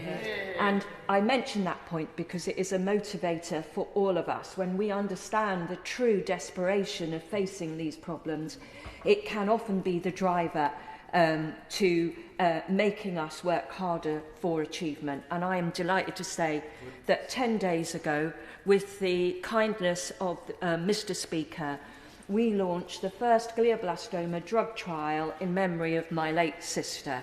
It will be run by Dr. Paul Mulholland, regretfully too well known to many members in this House because he is Europe's leading consultant on glioblastoma based out of UCLH. And this trial will include 16 patients at UCL and UCLH who are newly diagnosed, who have had no treatment and no surgery, and they will be treated with immunotherapy. We are excited and delighted by this trial. It opened last Friday, and Dr. Mulholland met with the first recruit last Monday. So this could be the start of great things, but it is the start of a journey. And it's a journey that is incomprehensibly difficult and requires a wonderful set of circumstances. Europe's leading consultant at a big teaching hospital in London next to a world-leading university, together with a group of friends of my sister who campaigned tirelessly to raise funds. We have raised over £1 million in the last year, and this trial will cost us something in the order of that, together with a Secretary of State and the member for Ilford North who gave us excellent support and intervened in order to help us to get to the point of starting the trial. These efforts are not available to everybody. We need to change things in order to get more trials. Without trials, there will be no progress. And what I know from my own experience is there will be no progress, even with this brilliant bill, unless we all as members insist on progress and keep an eye on it. And I am so thrilled that so many people on my own Labour side, but on all parties across the House, are united in their commitment to see progress in glioblastoma.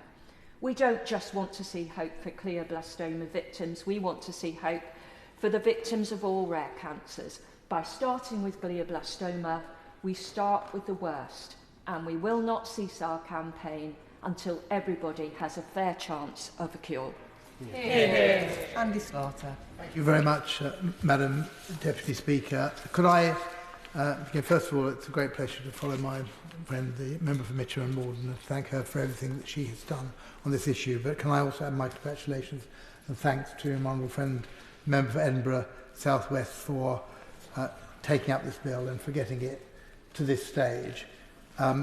Like many members, I suspect I rearranged my diary at short notice to be here because we thought there might be a risk of this bill not going through. I'm glad to see that doesn't appear to be transcribing, but I did that for three reasons. One is obviously the merits of this bill recommend itself entirely to all sides of the House. The second is the excellent whipping done by my honourable friend from Mr Morden. I think most of the London PLP are secreted around the building just in case they should be needed at the moment. But above all, it's because of my experience, and I'm sure this goes for all members here, of constituents and what they have gone through, and the emails were pinging in yesterday saying you need to be here today. I just want to mention briefly, because I know time is short, two cases. One is that in relation to my Chiswick constituent, Rob King, and I'm just going to read a few words of his because he says what needs to be said more eloquently than I can. During early 2022, my wife, Marie, felt extremely tired. We thought 3 children, busy life. Weeks later, she had a diagnosis of pancreatic cancer, and we were faced with no treatment options beyond chemotherapy to possibly extend her life by a short while. We didn't know time frame, but she had just 6 months of life remaining. The chemotherapy was brutal, relentless. She died aged 39 in October 2022, just days of her 40th birthday. What she endured, nobody should have to endure. How she endured this is still beyond my comprehension. What this misses is the impact on those around her, the parents in their 70s who lost their daughter, the siblings left without a sister, without an auntie for their children, her husband, me, left dealing with things never planned, never envisaged in life, and most importantly, 3 little children, aged at the time 1.5, 5 and 7.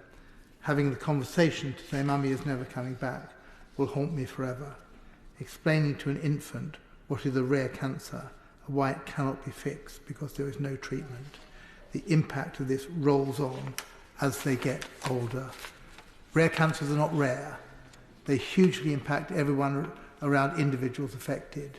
We urgently need some direction from government to focus on these, given those affected some hope and longer term see some results.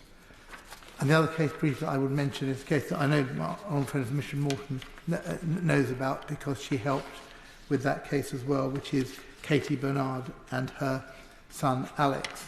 Alex suffered from a brain tumour so rare that I think there are only 100 cases diagnosed around the world. His parents went to extraordinary lengths to get drugs delivered almost on a daily basis. We were monitoring the pharmacies, the hospitals, ensuring that he had treatment. He did get that treatment. It did prolong his life. But sadly, Alex passed away on the 30th of January this year, aged just 23.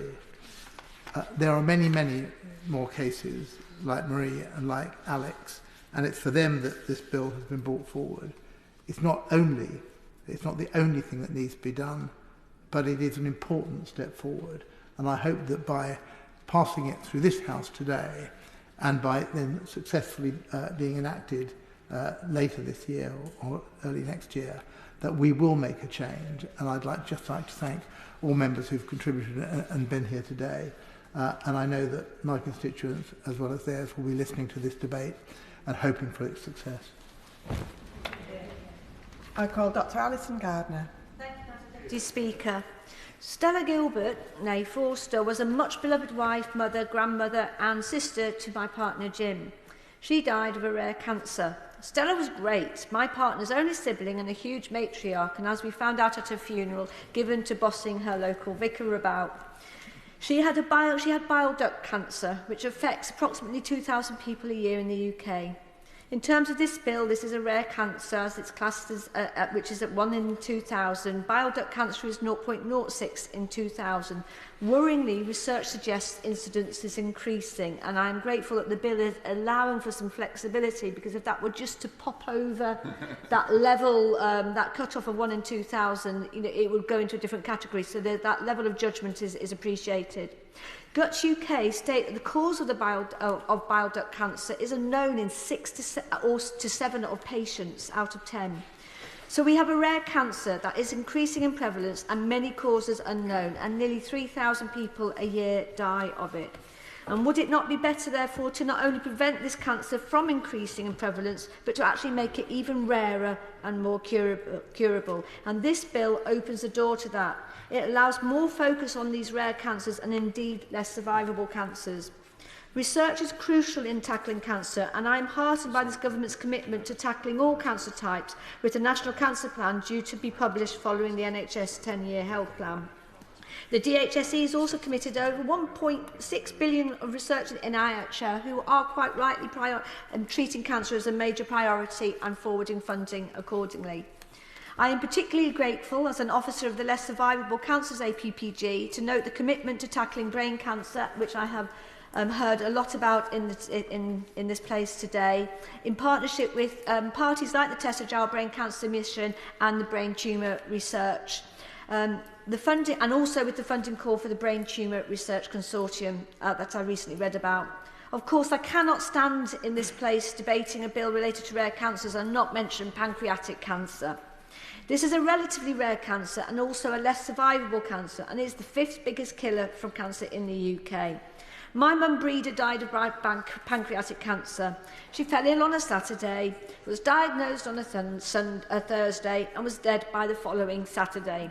1 week after that, my father died of esophageal cancer, not a rare cancer, I believe, but a less survivable one.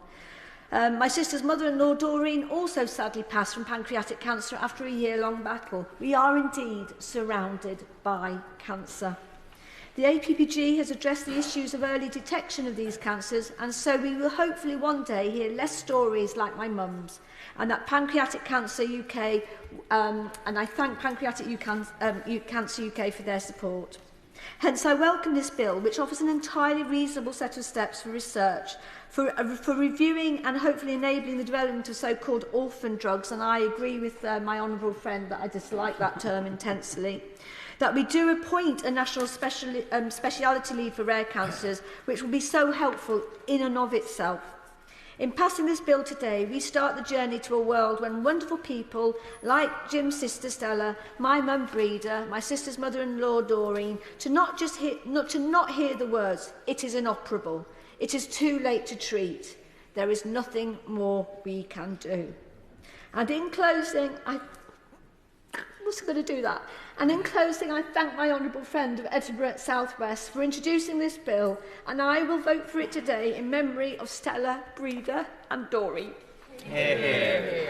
Well, thank you, Madam Deputy Speaker, and there's no doubt been some emotional speeches already, which is already making me cry, so thank you to everyone who's spoke today. Can I thank the member for Edinburgh South West for bringing forward this really important bill. I've already started, Madam Deputy Speaker.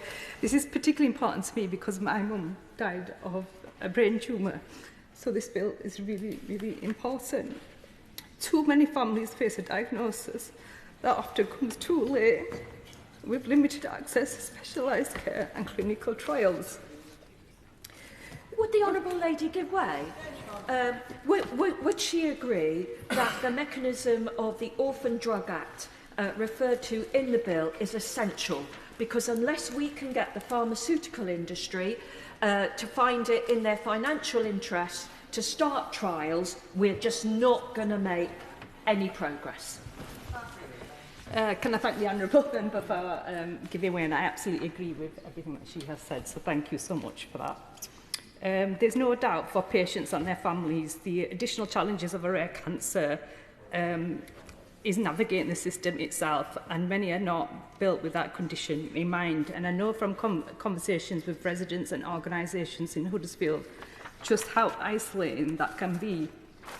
Being told you have a rare form of cancer and then struggling to get answers or the standard of treatment others receive is really, really difficult. And we know this bill will play a part in extending the lives of those people facing cancer and also their families.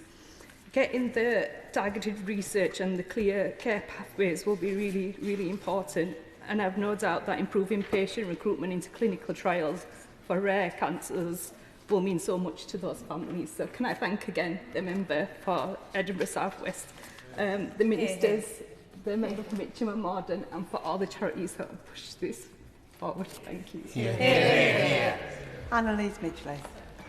Madam Deputy Speaker, and I want to thank and congratulate my honourable friend for Edinburgh South West for bringing this crucial bill. I pay tribute to him and to every member who has spoken so powerfully today. It's a bill that, when made law, will ease pain, save lives, give justice and fairness to a disease that is indiscriminate. And a number of constituents have contacted me, urging me to support the bill today. They all have their own stories, their own first-hand experience, each one so moving and powerful. But today I want to relay the story of one of them, Chelsea. Chelsea is a 31-year-old mother to a 10-year-old boy, and she was diagnosed with a rare, aggressive form of sarcoma in April 2024. And for more than a year before her diagnosis, Chelsea did everything right, made repeated visits to the GP and A&E, clearly presenting with symptoms that should have been checked out. But time and again, her concerns were dismissed. She wasn't listened to, ignored, and that failure led to devastating delay in diagnosis. By the time she was taken seriously, she had progressed to stage 4 cancer. She's endured 2 major surgeries and is now on oral chemotherapy for over a year. She'll remain on it for 3 more. Her risk of reoccurrence is extremely high. Her story is heartbreaking, but it's not unique. I'm just thankful that she's still here for her son and loved ones, and I'll do everything I can to ensure that she gets the best treatment available as quickly as possible. Too many people with rare cancers are forced not just to fight the disease, but also the system. A system that fails to recognise the symptoms early, that underinvests in research, and that leaves patients feeling unheard and alone. So I'm so proud to support this bill, and I'm so thankful for the member for bringing it here today. Thank you, Madam Deputy Speaker. Like everyone else, I want to thank my honourable friend, the member for South West Edinburgh, for bringing this important bill to the House. I hadn't intended to speak. I was going to simply intervene on the member for Mitcham and Malden, but she spoke so completely and comprehensively it would have been wrong to have interrupted her. But she spoke of the personal motivation that has caused so many of us to be in the chamber here today. I was just listening to my friend, the honourable member from Knowsley, and her speech about her own situation and all the other members. And it's 60 years ago this year since my father died of esophageal cancer, a rare cancer. 50 years ago since my mother died of stomach cancer, another rare cancer. And the treatment in those days was, if I say rudimentary, I'd be lying. It was cruel. It was awful what they went through. And it's appalling that 60 years later, we're only now trying to change that in this House. So I really do feel that this is a historic bill. And I want to thank my honourable friend for Mitcham and Morden. I know just what this campaign has meant to her and to all who loved her sister. And I would ask the Minister to make sure that everything in this bill is done as swiftly as possible. We cannot wait any longer. Deputy Speaker, it's a pleasure to follow the honourable gentleman, and I share very much his tribute to the honourable lady from Mitcham and Morden, because she has been a pioneer, continues to be a pioneer in this campaign, and she's very much, I describe her as a no-nonsense lady. She's been in here since, I think, 1997, and she's made an enormous contribution and continues to make an enormous contribution. And I think that the honourable gentleman for Edinburgh South West, who introduced this bill, I think his bill will be an exemplar, hopefully, for other people who are successful in the private member's ballot. Because so often people who are successful in the private member's ballot are told, well, here's a handout bill, we need to fill a little niche here in a bit of legislation. But he has actually used his good fortune in success in the private member's ballot to actually bring forward something which he wanted to do, meant a lot to him, but he didn't just do it selfishly. He did it after listening to a whole lot of other people and realised that this was a subject on which there was deep-seated consensus and unrest and concern amongst parliamentarians. And so full marks to him for doing this. And all I say is I was only once successful in the private member's ballot, and it was just after they changed the rules, Madam Deputy Speaker. So I came third out of the hat, but in fact I was number 17 as a result, or whatever it was, because they decided they'd do it in reverse order, because it looked better on television. I think we had that, the previous Deputy Chairman of Means was responsible for that change. So I've never had the good fortune of having a bill that's been able to make a progress, but I think it's but I think it's something I still look forward to and yearn for in the future. This is a really important subject, and when we look back at the second reading debate, in which I was briefly able to participate with it by way of an intervention, we can see the strength of feeling there is. And I just go back to the Minister's response to in the debate about the amendments. Let's be a bit more helpful about, hopefully, in his response to this third reading, a little bit more helpful about the role of NHS England and what's going to happen. I've already paid tribute to him for agreeing that there should be a priority given to getting on with setting up these research bodies and looking into these issues. And so it's asking too much to get the government to agree to those things on the face of the bill. But I think it's clear from the pressure that's already on the Minister that his department, however much they may have been dragging their feet in the past, are now intent on rectifying that. And most important of all, when we get the cancer's paper, the cancer plan, then we'll have a chance to look at that. And let's hope that that's not going to be on a slow burner at all. We've promised it before the end of the year.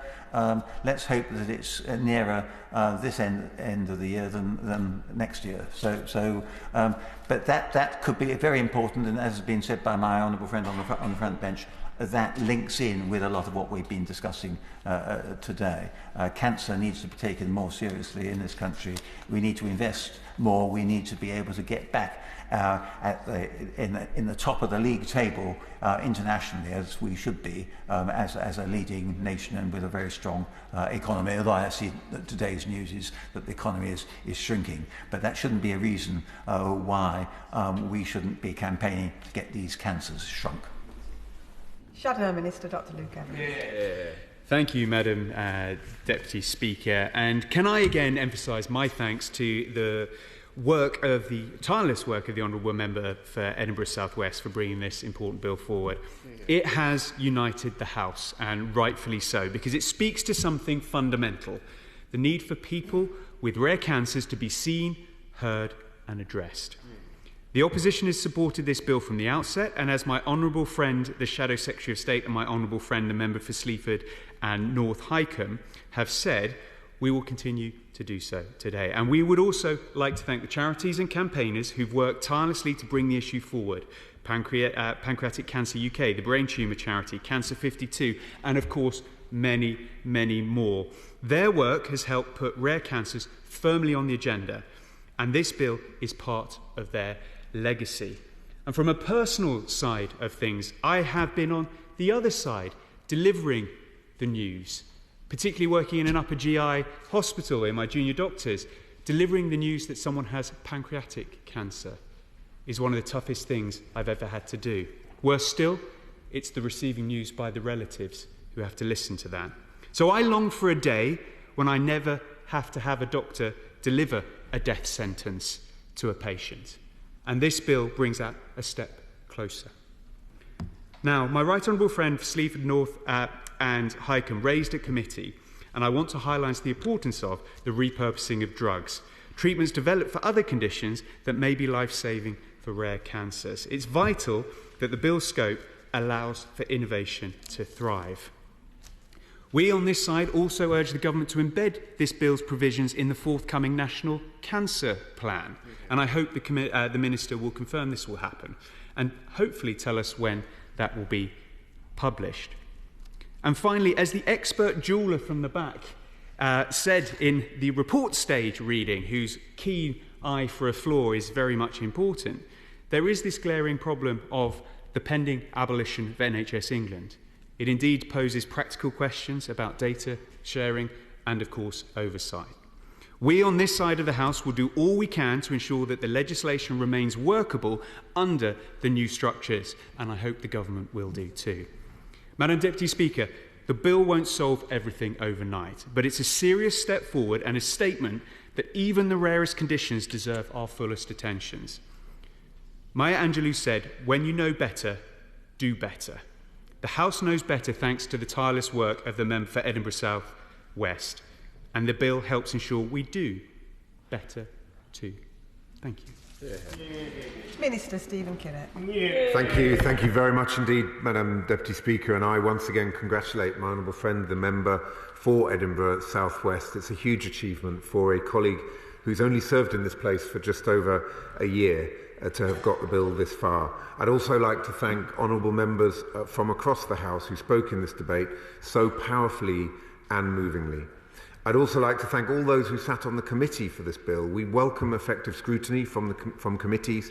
We value the vital role that Parliament plays in holding us to account. I also want to pay tribute to all the charities that are backing this bill, many of which we are engaging with on the development of our National Cancer Plan.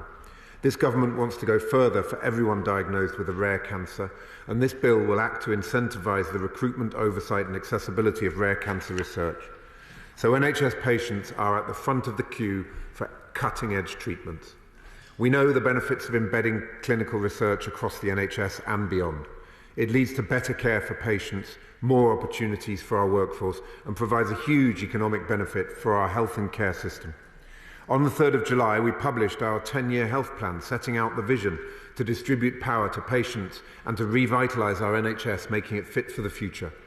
The plan will deliver 3 shifts in care to ensure the health service can tackle the problems of today and tomorrow, all of which will be key to tackling cancer. Through the 10-year health plan, we will ensure patients will receive the most cutting-edge treatments and that everyone can search for research studies through the Be Part of Research services on the NHS app. That is why we welcome this bill that is aligned with our commitments. The Rare Cancers Bill raises the profile of rare cancers research, ensures our international regulatory competitiveness, and also allows rare cancer patients to be contacted as quickly as possible about research opportunities.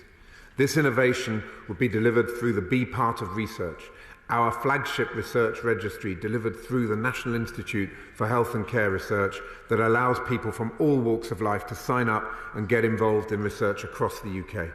I urge everyone who might be watching this debate, and indeed in this chamber, who is interested, to sign up to be part of research today and see what research opportunities are relevant to you. The government wants to give all rare cancer patients access to clinical trials and greater choice and control over their healthcare, and that is why we are delighted to pledge government support for this bill. Madam Deputy Speaker, as we set out in our manifesto, this government is committed to ensuring the clinical research ecosystem is more efficient, competitive and accessible, and the provisions in this bill align with that. We want the UK to lead the world in this space as the prime destination for clinical research. This government also wants to give patients a greater choice and control over their healthcare, and rare cancer patients should have access to vital research if they choose. Once again, I want to thank my honourable friend for presenting this bill, for those members who served on the committee, and pay tribute to all the charities who are backing this important piece of legislation. The government supports this bill, and I look forward to working with all in this House to improve outcomes for rare cancer patients across our country. Thank you. With leave of the House, I call Dr Scott Harper to White. With the leave of the House, Madam Deputy Speaker, I thank you and the members who have contributed today.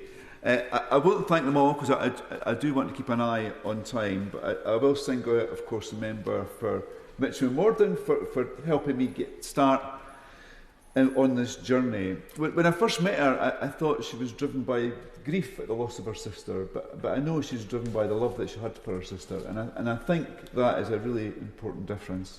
Yeah.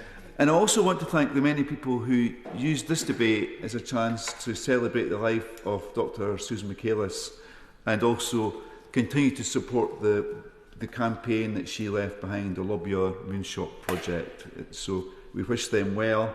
I'm sure we'll keep her family in our mind today as well. I'd like to thank the DHSC civil servants, some of who are here today. Thank you for their support throughout this. Yeah. And I must also pay tribute to the Minister for his support today, but also to the Parliamentary Under-Secretary of State for Public Health and Prevention, I think we all know who she is, for the comprehensive backing she's provided throughout. And I have to say, I was at an event on Monday with both the pharmaceutical industry and some of the charities supporting this bill, and they all have huge respect for the work she is doing. And I thank the opposition front bench for their very supportive comments today, so it absolutely went well beyond what I thought was reasonable, so really thank you. Yeah, I'm trying to phrase that in a proper way there. And I should also thank the member for Bury South for whipping us all on these Friday mornings and helping us along the way just as he enters through in the room there. And I also have to thank the many charities who have absolutely been at the centre of this, somewhere between 30 and 40 of them, and I mentioned the key ones earlier. Many members said quite politely they received quite a lot of emails over the last few days, perhaps stimulated by the submission of amendments to the bill. So I think the charities, they sent around 120,000 emails this week. Absolutely credible. And you can imagine my inbox is a bit of a mess just now, but I think that tells you how important this is for them, and they've waited a long time for this opportunity, so, and I really do thank them for urging me along. I also have to thank Sonia from Itch Advisor Cicero for the help she's given me over the last few weeks as we approach the committee stage, and also start to think about the transition through to the Lords with some optimism. Her and her husband Dan have been fantastic, actually. And I also have to thank my team for the support they've given me, particularly Noel and Tommy, but also the others in my office, Lucy, Hannah, Salim, Maisie, Joe, Xavier and Evie. Quite a long list of names there. It's because we've got a slightly complicated situation going on with our interns just now. So I do look forward to the continued support for this bill, and I hope it passes today. And as has already been outlined, it's in safe hands when it reaches the House of Lords, hopefully, in the hands of an absolutely formidable woman, actually, and I've got great confidence in her. And I should also thank, first and foremost, residents in Edinburgh South West for electing me and giving me the chance to bring this forward. I didn't know at the time, but without them getting me elected, I wouldn't be standing here. So presenting this bill. So I do look forward to this bill hopefully receiving support today, and I look forward to continuing championing it as it moves to the other place. Thank you. Thank you. The question is that the bill be now read the third time. As many as are of that opinion say aye. Aye. Of the contrary, no. I think the ayes have it. The ayes have it. Secure 16 to 19 Academies Bill, not amended in Public Bill Committee, to be considered. Now. We start with Amendment 1, with which it will be convenient to consider Amendment 2. I call Sir Christopher Chirp to move Amendment 1. Sir Christopher Chirp. Thank you, Madam Deputy Speaker. I beg to move Amendment 1, Clause 1, page 1, line 2, leave out a subsection